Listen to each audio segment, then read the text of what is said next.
Hello everyone. तो आज हमारा क्लास नाइन्थ का चैप्टर नंबर 6 शुरू करते हैं हम। Class 9 chapter 6 lines and angles.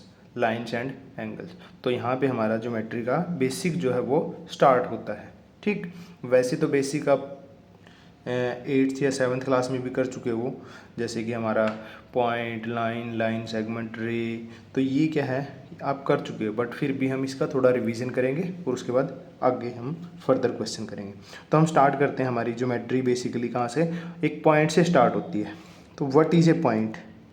First है हमारा पॉइंट। तो एक पॉइंट क्या होता है हमारा? तो पॉइंट हमारा होता है that which has no part, that which has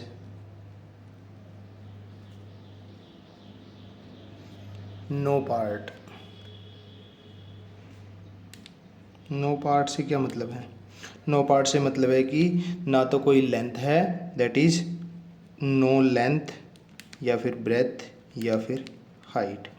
ना तो लेंथ होती है, ना ब्रेथ होती है, और ना ही हाइट होती है। इसको एक टाइप से ऐसे मान सकते हैं कि A location in space, A location, A location in space with no, with no length, breadth या फिर हाइट, जो कि हमारा एक डॉट से हम ऐसे रिप्रेजेंट करते हैं। ठीक है, जैसे ये डॉट है, ये इस पेज पे हमारी एक लोकेशन को इंडिकेट कर रही है। ठीक, तो ये होता है हमारा पॉइंट। ठीक, उसके बाद है हमारे पास, उसके बाद सेकंड आ जाता है हमारे पास लाइन। सेकंड है हमारे पास लाइन। तो लाइन क्या होती है हमारी? A line is A breadthless length. A line, A line is A breathless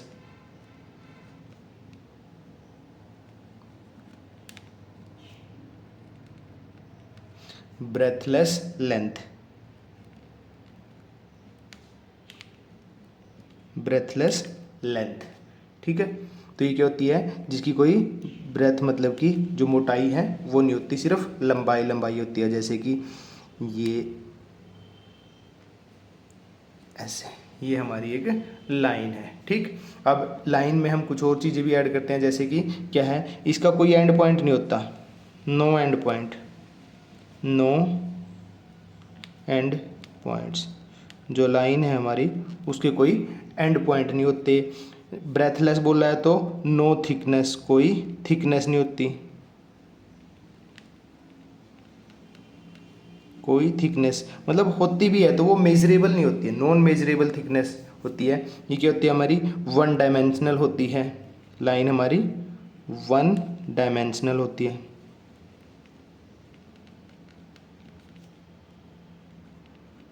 one dimensional मतलब हमारे पास इस यहाँ पे लेंथ लेंथ है, ब्रेथ नहीं है उसकी। ठीक है, कोई थिकनेस नहीं है इसलिए। ठीक है, और इसको हम कांट बी मेजर्ड, कांट या can not be measured, can not be measured. अब ये पॉइंट थोड़ा सा आपको स्ट्रेंज लग रहा होगा कि can not be measure. Sir length को तो लाइन है जो वो, उसको तो हम मेज़र कर सकते हैं, ऐसा होता है ना, क्योंकि कि हम स्केल से लाइन लगाते हैं 5 सेंटीमीटर की, 2 सेंटीमीटर की, 3 सेंटीमीटर की। वो लाइन नहीं होती है, वो हमारा लाइन सेगमेंट होता है एक्चुअली। हम लाइन सेगमेंट को लाइन बोल देते हैं, बट लाइन जो है हमारी उसका कोई एंड पॉइंट नहीं होता, उसका कोई एंड पॉइंट नहीं होता। दोनों साइड में इनफाइनाइट तक वो जा सकती है, दोनों साइड में वो इनफाइनाइट तक जा सकती है। ठीक है, और इसको इंडिकेट ऐसे डबल एरो से, डबल साइडेड एरो से हम इंडिकेट करते हैं। ठीक है, ये हमारी है लेंथ, सॉरी लाइन। उसके बाद आता है हमारा, जिसको हम लाइन बोलते हैं, वो हमारा लाइन सेगमेंट होता है। Line segment, line segment. तो लाइन सेगमेंट क्या होता है हमारा? लाइन सेगमेंट होता है ए portion of a straight line, A portion, A portion of a straight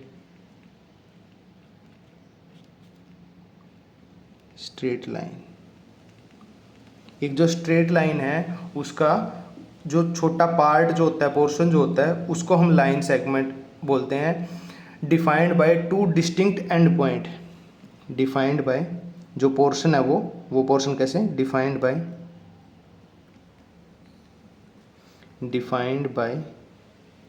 to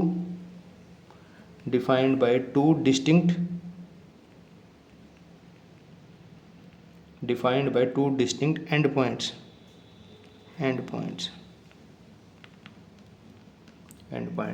it can be measured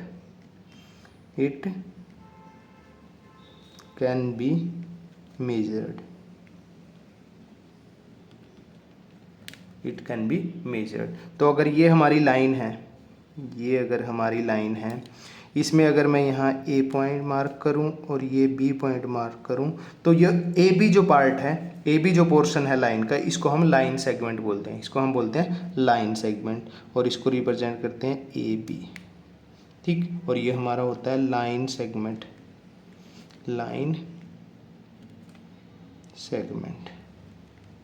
ठीक, जिसको हम जनरली लाइन बोल रहे होते हैं, वो हमारा एक्चुअली लाइन सेगमेंट होता है। ठीक, उसके बाद फोर्थ है हमारे पास रे। What is a ray? A ray is A line with A single end point. Ray क्या होती है हमारा? A line with A single end point,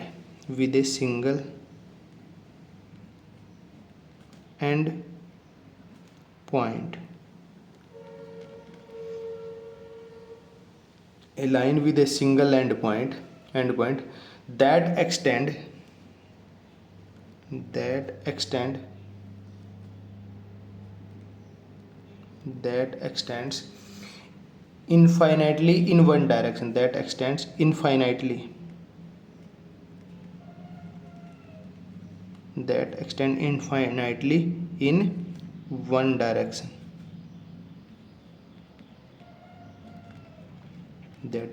infinitely in one direction, तो रे क्या होती है हमारी? सिंगल एंड पॉइंट, एक एंड पॉइंट होता है और एक्सटेंड करती है इनफाइनाइटली इन वन डायरेक्शन। अब लाइन सेगमेंट में क्या है, हमारे दो एंड पॉइंट होते हैं हमारे, और ये लाइन सेगमेंट के।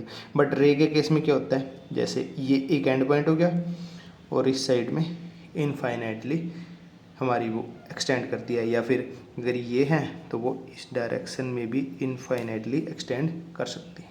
ठीक है, और इसको हम ऐसे रिप्रेजेंट करते हैं ए बी। ये अगर हमारा एंड पॉइंट है ए बी, चाहे इस साइड में एक्सटेंड करें या इस साइड में एक्सटेंड करें, एरो जो है हमारा लेफ्ट टू राइट ही मूव करेगा। ठीक है, तो ये हमारा हो गया पॉइंट, लाइन सेगमेंट और रे। ठीक, उसके बाद हमारा आता है कोलिनियर पॉइंट। फोर्थ पॉइंट है collinear points. Collinear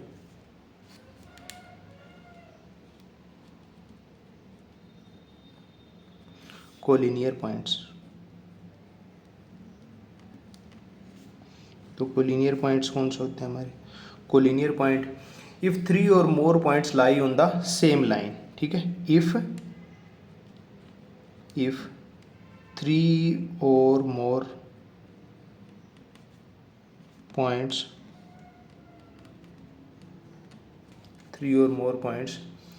lie on a या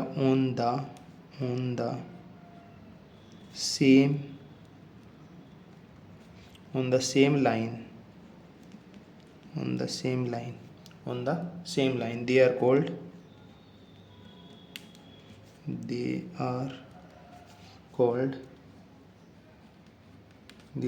as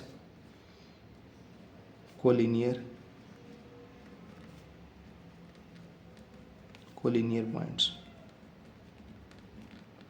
अगर 3 या उससे ज़्यादा 3 या उससे ज़्यादा पॉइंट एक सिंगल लाइन पे लाई करते हैं तो उन पॉइंट्स को बोलते हैं हम collinear point. Otherwise otherwise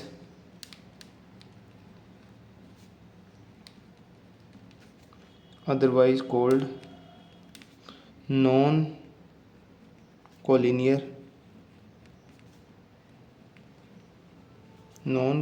points, otherwise called non collinear points. ठीक, अगर 3 या उससे ज़्यादा पॉइंट एक सिंगल लाइन पे लाई करते हैं तो उनको कोलिनियर पॉइंट। अब इसको समझो कि देखो हमारी लाइन कैसे बनती है। जब हमारे पास 2 पॉइंट होते हैं, लाइन सेगमेंट जो हमारा ये, तो 2 पॉइंट तो हमारे एक लाइन बनाने के लिए रिक्वायर होते ही हैं। 2 पॉइंट तो हमारे ए और बी, 2 पॉइंट तो हमारे रिक्वायर होते ही हैं एक लाइन के लिए, क्योंकि एक पॉइंट है, ये ए पॉइंट है, यहाँ से तो लाइन बन नहीं सकती एक पॉइंट से, तो ठीक है, इससे तो हमारी रे बन सकती है। तो लाइन सेगमेंट बनाने के लिए हमें 2 पॉइंट की रिक्वायरमेंट है ए बी। बट अगर इस लाइन सेगमेंट पे ये 2 पॉइंट तो हैं ही हैं हमारे ए बी, इस पे तीसरा पॉइंट भी आ जाए सी, ठीक है, तो ए बी सी एक ही लाइन पे लाई करते हैं तो हम कह सकते हैं कि A B and C are collinear point. C P मतलब collinear point, A B C are collinear point, क्योंकि ये एक ही लाइन पे लाई करते हैं। अच्छा, 3 या 3 से ज़्यादा भी हो सकते हैं, जैसे कि ए और बी, ये तो मस्ट है लाइन सेगमेंट बनाने के लिए। उस पर हमारा सी पॉइंट आ गया, डी पॉइंट और ये ई पॉइंट। अब ये सारे के सारे एक लाइन सेगमेंट पे लाई करते हैं तो हम कह सकते हैं कि A B C D and E are collinear points. ठीक, आर कोलिनियर पॉइंट। अगर ये एक लाइन सेगमेंट पे लाई नहीं करते हैं तो जैसे हम कर सकते हैं, यहाँ पे अगर लिखें ऐसे, ये ए है हमारा, ये बी है हमारा और सी हमारा कहीं यहाँ पे है, ठीक है, तो ये एक लाइन पे लाई नहीं करते हैं तीनों पॉइंट, तो हम कह सकते हैं कि A B and C are non collinear points, NCP, non collinear point. ठीक, या अगर डी मैं नीचे दे दूं तो A B C D are non collinear points. ठीक है, तो कोलिनियर पॉइंट हमारे those point which lie on 3 और मोर पॉइंट जो सेम लाइन सेगमेंट पे लाई करते हैं। ठीक, lie on the same line, बल्कि लाइन की जगह यहाँ पे लाइन सेगमेंट लिखना चाहिए, line segment.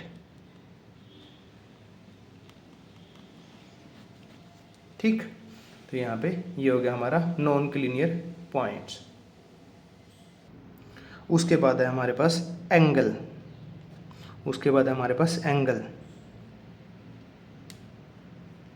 Angle.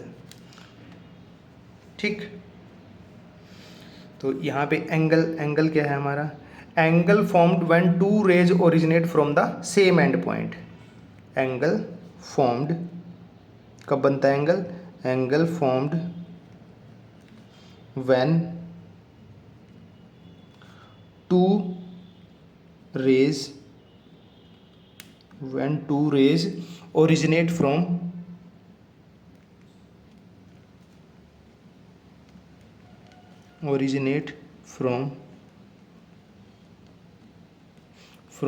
the same point, from the same end point। जब 2 रेज जो है वो सेम एंड पॉइंट से ओरिजिनेट करती हैं तब हमारा एंगल फॉर्म होता है। रेज मेकिंग एन एंगल, यहाँ पे हम पहले एक बार लिख लेते हैं सारा, ये क्या है, रेज, जो रेज होती है हमारी, रेज क्या करती हैं, रेज मेकिंग एन एंगल, जो हमारी रे हैं, इसको मैं यहाँ पे जैसे कि यहाँ पे है, ये हमारा एंड पॉइंट है, मान लो यहाँ से एक रे जो है ऐसे गई और दूसरी रे जो है मेरी वो ऐसे गई। ठीक, ये जो एंड पॉइंट है यहाँ से दोनों रे ओरिजिनेट हो रही है ना, ये और ये, तो ये जो बना है इसको हम एंगल बोलते हैं। फॉर्म्ड व्हेन, कब बनता है एंगल, व्हेन टू रे ओरिजिनेट, टू रे जो है originate from the same end point, ये एंड पॉइंट दोनों की दोनों यहाँ से ओरिजिनेट हो रही है हमारी, ठीक।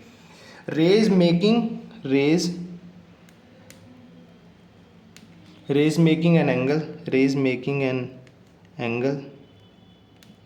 रेज मेकिंग एन एंगल और कॉल्ड, जो रे जो हैं जो एंगल बनाती हैं उनको क्या कहते हैं, आर्म्स ऑफ द, उनको कहते हैं आर्म्स ऑफ द एंगल, ठीक है। क्या बोलते हैं उनको, जो ये दोनों रे एंगल बना रही हैं, इन दोनों रे की वजह से एंगल बन रहा है ना, ठीक है। इनको क्या बोलते हैं, इनको बोलते हैं आर्म्स बोलते हैं ना, आर्म्स, ठीक है। एंगल की भुजाएं एक टाइप से, ठीक। उसके बाद थर्ड पॉइंट है हमारे पास, जो ये एंड पॉइंट है, the end point is called vertex, जो ये एंड पॉइंट है, द एंड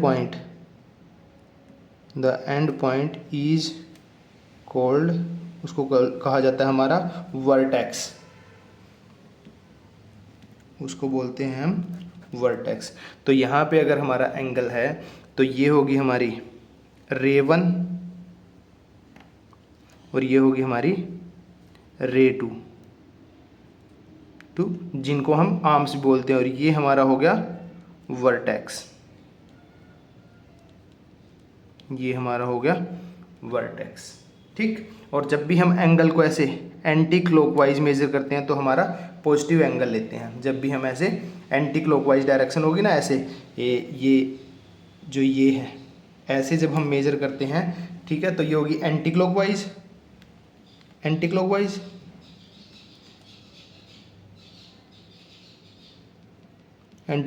तो एंगल हमारा पॉजिटिव होता है, एंगल क्या होता है हमारा पॉजिटिव। और जब हम ऐसे क्लॉकवाइज मेजर करते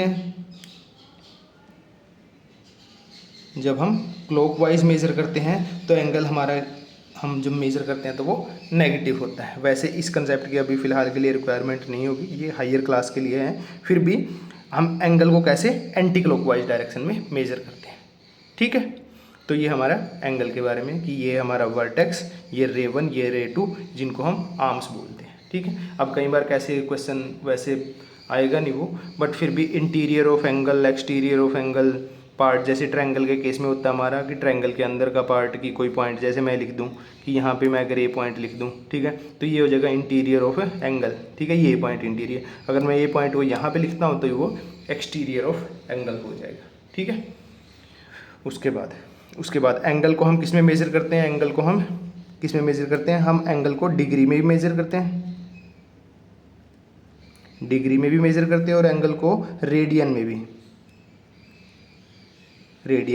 मेज़र करते हैं। अभी फ़िलहाल के लिए डिग्री में ही मेजर लिखा होगा, जैसे हमारा 60 degree, 30 degree, 40 degree, 90 degree, 180 degree, 360 degree. Radian में जो है वो जैसे पाई में जब वैल्यू लिखी होती है, पाई की फॉर्म में जब वैल्यू लिखती है, पाई रेडियन, ठीक है, तो उसको बोलते हैं हम रेडियन मेजर, ठीक है, ओके। उसके बाद आ जाता है हमारा टॉपिक टाइप्स ऑफ एंगल। उसके बाद हमारे पास है टाइप्स ऑफ एंगल, एक सेकेंड।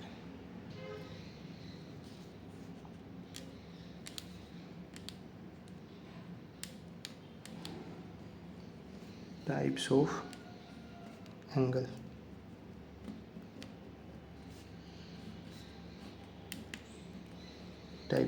एंगल, तो टाइप्स ऑफ एंगल में हमारा फर्स्ट है acute angle, acute angle.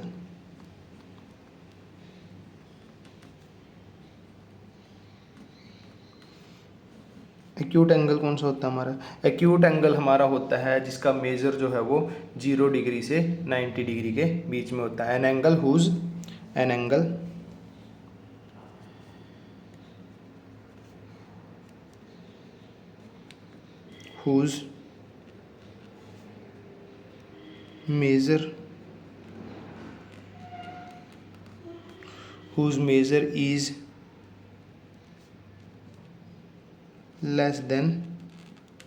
whose measure is less than 90 degree, whose measure is less than 90 degree. मतलब क्या होता है हमारा जो एंगल जो है, एंगल थीटा अगर हम लिखें, थीटा जो है हमारा वो क्या होगा, किसके बीच में, हमारा लेस देन होगा 90 डिग्री और ग्रेटर देन होगा हमारा 0। ये 0 से 90 डिग्री के बीच में हमारा लाई करेगा, 0 से 90 डिग्री के बीच में हमारा जो है वो एंगल लाई करेगा। ठीक, कुछ इस टाइप की शेप होगी जैसे हमारा, वैसे तो सारे एंगल को हम ऐसे लिख सकते हैं बट ये ऐसे। ठीक, उसके बाद एक्यूट एंगल के बाद है हमारे पास राइट एंगल। जैसे इसमें अगर एग्जांपल लिखना चाहो, जैसे मैं लिखता हूँ 60 डिग्री का एंगल, ठीक है, या मैं 89 डिग्री का एंगल भी लिखूँ वो भी मेरा एक्यूट एंगल ही होगा। ठीक है, या मैं 1 डिग्री लिखूँ, ठीक है, ये भी मेरा एक्यूट एंगल है। ठीक है, तो ये मेरे कुछ एग्जाम्पल हो जाएंगे। उसके बाद राइट एंगल। राइट एंगल कौन सा होता है? राइट एंगल होता है जिसका मेजर 90 डिग्री हो, exact 90 degree. An angle whose measure is 90 degree. An angle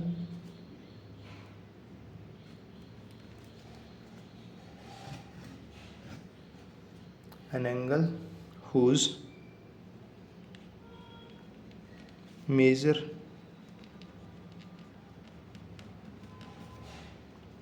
is 90 degree. ठीक है, तो मतलब theta is equal to 90 degree, exactly 90 degree का एंगल होगा तो उसको हम राइट एंगल बोलते हैं। और ये हमारा कुछ इस टाइप से बनता, ये हमारा 90 डिग्री है। ठीक, शेप कुछ इस टाइप से आ जाती है। ठीक, उसके बाद है हमारे पास ऑब्ट्यूस एंगल। थर्ड है हमारा obtuse.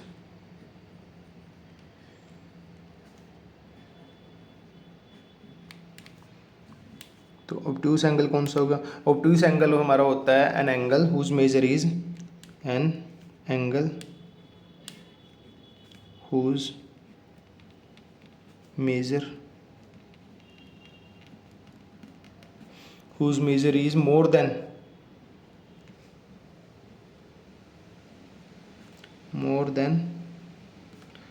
90 degree but less than 180 degree, but less than 180 degree. ठीक है, तो थीटा हमारा ऐसा हो जाएगा, थीटा हमारा ग्रेटर देन तो होगा 90 डिग्री, लेस देन 180 डिग्री। ठीक, और इसकी शेप कुछ ऐसे आ जाती है, क्योंकि 90 डिग्री का हमारा स्ट्रेट ऐसे बनता है, ऊपर की तरफ बनता होता है, तो हम यहाँ पे ऐसे, मतलब 90 डिग्री से ज़्यादा का एंगल। जैसे कि मैं अगर 91 डिग्री भी लिख रहा हूँ ना, तो ये मेरा ऑब्ट्यूस एंगल है। मैं 179 डिग्री लिख रहा हूँ तो ये मेरा ऑब्ट्यूस एंगल है। बीच में तो 165 डिग्री, 105 डिग्री ऐसे हमारे एग्जाम्पल होते हैं। ठीक, तो ये हमारे एक्यूट एंगल, राइट एंगल और ऑब्ट्यूस एंगल, 3 टाइप के एंगल। ठीक, उसके बाद फोर्थ है हमारा straight angle, D, straight.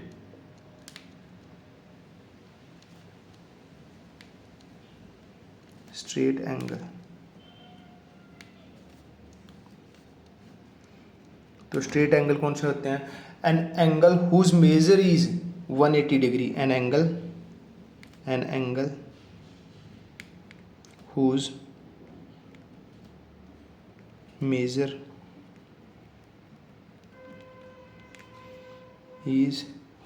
Is 180 degree. तो एक ऐसा एंगल जिसका मेजर 180 डिग्री होगा उसको हम क्या बोलते हैं? Straight angle. उसको हम बोलते हैं स्ट्रेट एंगल। जैसे कि अगर ये यहाँ पे है, ठीक है, मतलब 2 रे कैसे होंगी, बिल्कुल एक दूसरे के अपोजिट। मान लो ये एक रे है हमारी, ये इस साइड में जा रही है, ठीक है, यहाँ से स्टार्ट हुई, और दूसरी रे हमारी ओरिजिनेट इसी पॉइंट से होके अपोजिट डायरेक्शन में, तो ये हमारा जो है वो 180 डिग्री का एंगल होता है। ठीक है, एक रे एक पॉइंट से, ये अगर हमारा ए पॉइंट है, इस ए पॉइंट से 2 रे ओरिजिनेट हुई, एक इस साइड में चली गई और एक अपोजिट डायरेक्शन में इसके चली गई, तो जो एंगल बनेगा वो हमारा 180 डिग्री का एंगल होता है, स्ट्रेट एंगल। ठीक है, उसको हम बोलते हैं स्ट्रेट एंगल। ठीक, उसके बाद उसके बाद है हमारे पास रिफ्लेक्स एंगल।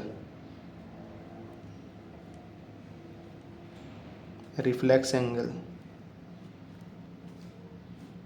रिफ्लेक्स एंगल हमारा कौन सा होता है? रिफ्लेक्स एंगल होता है हमारा an angle whose measure is more than 180 degree but less than 360 degree. An angle whose measure is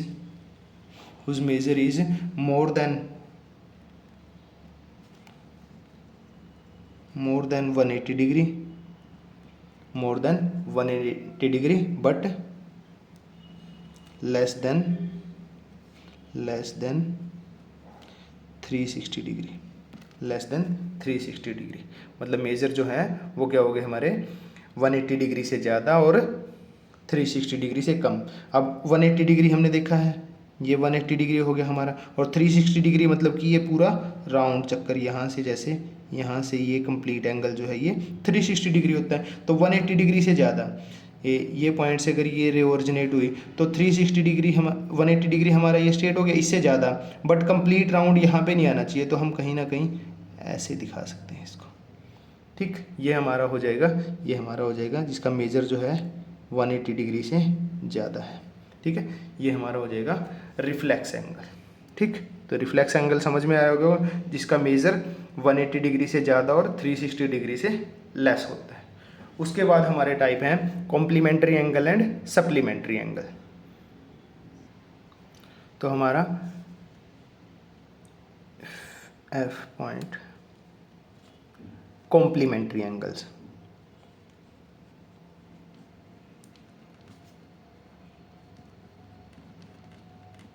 complementary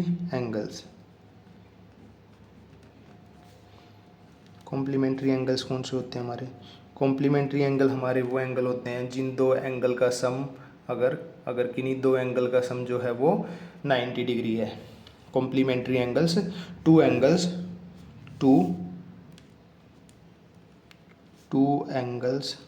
किन एंगल को हम कॉम्प्लीमेंट्री एंगल बोलते हैं?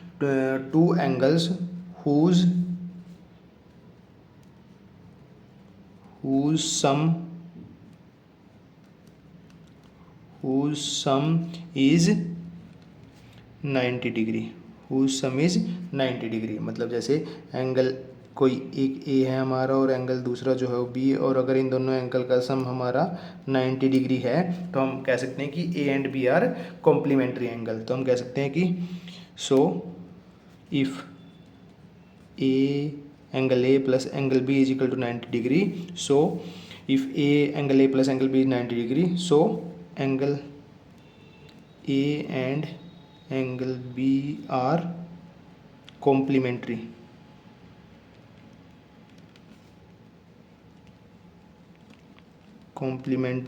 Angles, angle A and B are complementary angles. ठीक, इस टाइप से हम क्वेश्चन में कॉम्प्लीमेंट्री एंगल का यूज़ कर सकते हैं। ठीक है, उसके बाद है हमारा supplementary angle.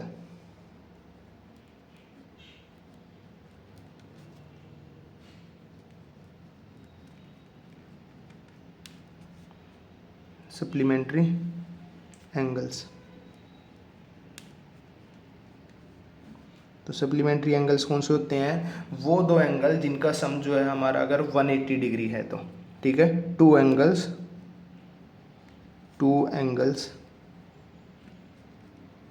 Whose sum is 180 degree. दो एंगल अगर उनका सम जो है हमारा 180 डिग्री है तो उनको हम क्या बोलते हैं? उन दो एंगल को हम सप्लीमेंट्री एंगल बोलते हैं। If angle A plus angle B is equal to 180 degree, then यहाँ पे भी शो की जगह then angle A and angle B are क्या होंगे? ये सप्लीमेंट्री एंगल।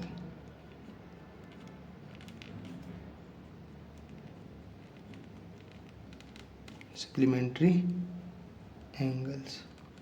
तो एंगल ए और बी को हम सप्लीमेंट्री एंगल बोल सकते हैं। तो कॉम्प्लीमेंट्री एंगल, सप्लीमेंट्री एंगल। अब क्या है प्रॉब्लम, क्या आती है प्रॉब्लम, ये आती है कि पता नहीं रहता है कि कई बार क्वेश्चन करते हुए कि सप्लीमेंट्री एंगल सम 180 डिग्री होता है, 90 डिग्री होता है, या कॉम्प्लीमेंट्री एंगल का सम 90 डिग्री होता है या 180 डिग्री होता है। तो इसको याद रखने के लिए एक ट्रिक है जो बहुत ईजी है। ठीक, अब देखो 90 डिग्री, 180 डिग्री, कॉम्प्लीमेंट्री सी, सप्लीमेंट्री एस।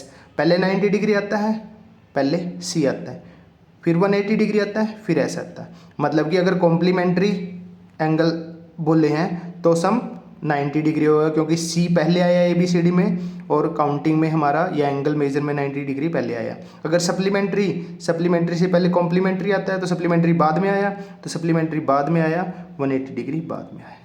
ठीक, तो इस तरीके से याद कर सकते हो कि सी पहले आता है एस से कॉम्प्लीमेंट्री, और ऐसे ही 90 डिग्री पहले आता है 180 से। तो हम इस तरीके से याद कर सकते हैं। ठीक है, तो ये हमारे सप्लीमेंट्री और कॉम्प्लीमेंट्री एंगल्स जो है वो कंप्लीट होते हैं। ठीक, उसके बाद हमारे आ जाते हैं adjacent angle and linear pair angles, जो हम नेक्स्ट क्लास में करेंगे, क्योंकि यही 2 बचे हैं बस। उसके बाद एक्सियोम और एक थ्योरम और एग्जांपल्स। ठीक है, तो adjacent angle, linear pair angle जो है हम नेक्स्ट क्लास में करेंगे। Okay, thank you.